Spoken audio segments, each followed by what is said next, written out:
Приветствую, друзья и зрители моего канала. Очередной день ремонта. И устраняем стуки. Во-первых, я думал, у меня стучит радиатор. Я его закрепил, тишина. Но стуки не пропали. Не пропали. Напоминаю, это Dacia Duster 1.6 бензин. Значит, стучит что-то. Я уже не выдержал. Обычно у меня рулевая наконечник, рулевая тяга стучит, там выработка. Я думал, стойки стабилизатора. Обычно тоже это у всех. Но нет. Думал, втулки, наверное. Скорее всего, втулки стабилизатора. Нет. Слушайте.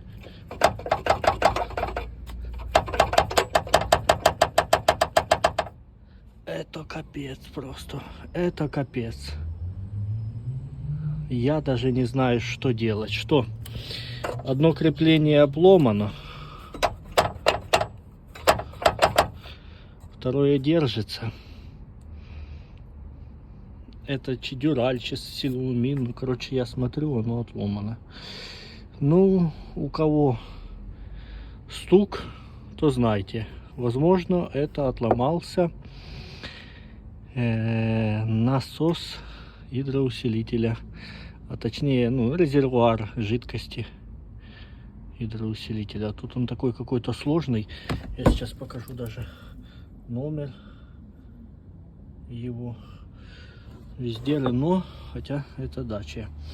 В общем, подтягиваю гайки и снимаю аккумулятор и там его подтягиваю хомутом, наверное.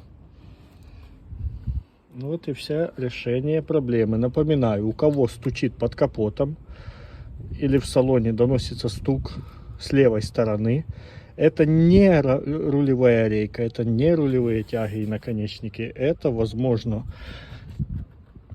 радиатор, возможно, бачок гидроусилителя.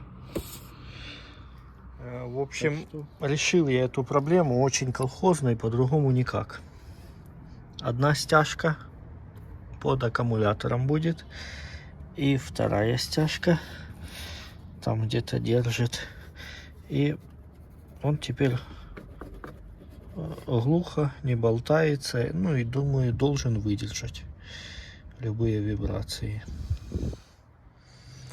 И не такое колхозили. А вся причина от отломано ухо. Я думаю, правильный здесь ремонт. Снимать жидкость, сливать все. И приваривать это. С этой стороны вот так оно выглядит. Я продел его за ухо. Он крепенько держится. В общем, собираем. У кого стучит под капотом, это, возможно, отломано ухо бачка гидроусилителя. Всем спасибо за внимание и пока.